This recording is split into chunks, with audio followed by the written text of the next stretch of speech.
ఏ రైతుకు రుణం రాకపోయినా, రుణం మాఫీ కాకపోయినా, ఏ రైతుకు ఏ సమస్య ఉన్నా ప్రతి కలెక్టర్ కార్యాలయంలో అధికారులను కౌంటర్ వేసి కూర్చోబెట్టి మీ సమస్యలు అక్కడ చెప్పుకోండి, వాటిని పరిష్కరించి మీకు రుణమాఫీ చేస్తామని చెప్పినాం. ఆల్రెడీ మా ఆర్థిక మంత్రి బట్టి విక్రమార్క గారు నేను 18,000 కోట్ల రూపాయలు వ్యవసాయ శాఖ ఖాతాలో వేసినాం.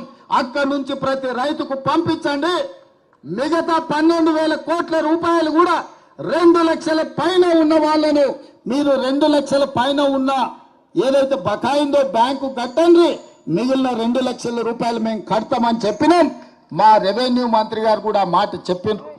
ఇవాళ అంటుండే శ్రీనివాసరెడ్డి గారు ఇంకా 12,000 మళ్ళా కడతామన్నాడని, భట్టి గారు 7,000 కోట్లే మేము ఇచ్చినామన్నారని. అన్ని తప్పుడు రాతలు, కారు కూతలు.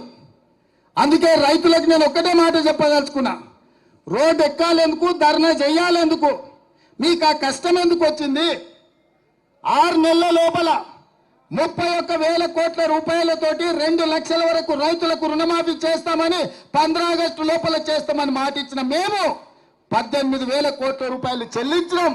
బ్యాంకులలో నగదు అందుబాటులో పెట్టినాం. మిగతావి కూడా మాఫీ చేస్తామన్నాం. ఈ సన్నాసులను నమ్ముకొని రోడ్ల మీద తిరిగితే ఆయాసమే వస్తుంది. మీకు ఏదైనా సమస్య ఉంటే కలెక్టర్లను కలవండి, వ్యవసాయ శాఖ అధికారులను కలవండి. ఈ ప్రభుత్వం ఉన్నదే మీకోసం. ఈ ప్రభుత్వం మీ సమస్యలను పరిష్కరించడానికి ఉన్నది. ఈ ప్రభుత్వం ప్రజాపాలనది. ప్రజలకు అందుబాటులో ఉన్నాం. పొద్దున్న లేస్తే వేలాది మందిని మేమందరం కలుస్తున్నాం.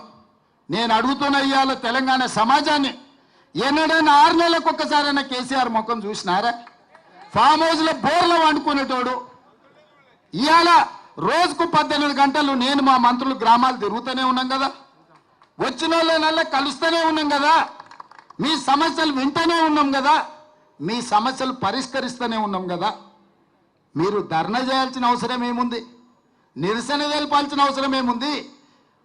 ప్రభుత్వం విననప్పుడు, ప్రభుత్వం మీ మాట ఏం జరుగుతుందో కనుక్కోనప్పుడు మీరు నిరసన తెలపొచ్చు, ధర్నా చేయొచ్చు, రాస్తా రోకో చేయొచ్చు. కానీ ప్రభుత్వమే మీ దగ్గర ఉండి ప్రభుత్వం వింటున్నప్పుడు, ప్రజాపాలన జరుగుతున్నప్పుడు, ప్రజాభవన్లో ప్రజల సమస్యల్ని వారంలో 2 రోజులు మా అధికారులు, మా చిన్నారెడ్డి గారు తీసుకుంటున్నప్పుడు మీకెందుకు కష్టం రైతులారా అని నేను చెప్తున్నా. అందుకే 10 ఏళ్ళు మిమ్మల్ని దోసుక తిన్నారు.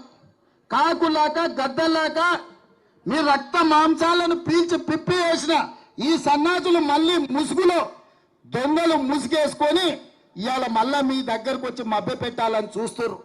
ఈ దోపిడీ దొంగలే కదా ఈ 10 ఏళ్ళు మిమ్మల్ని దోసుకున్నది. ఈ కేసీఆర్, ఈ హరీష్ రావు, ఈ రామారావే కదా మిమ్మల్ని కొల్లగొట్టింది. ఆ కొల్లగొట్టిన సన్నాసులను 6 నెలల కింద మీరే కదా బొందబెట్టింది.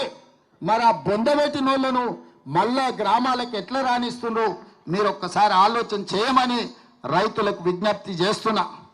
మాయ చెయ్యాలని, మిమ్మల్ని మోసం చెయ్యాలన్నదే వాళ్ళ ఆలోచన. 10 ఏళ్ళలో వాళ్ళు ఇచ్చింది ఎంత, 10 నెలల్లో మేము ఇచ్చింది ఎంత? అమరవీరుల స్తూపం దగ్గర చర్చ చేద్దాం రాండి. రాజీనామా చేయాల్సి వస్తుందని తాటి సెట్టు లెక్క పెరిగిండు కానీ ఆయన పారిపోయి అలా కొత్త మాటలు చెప్తుండు.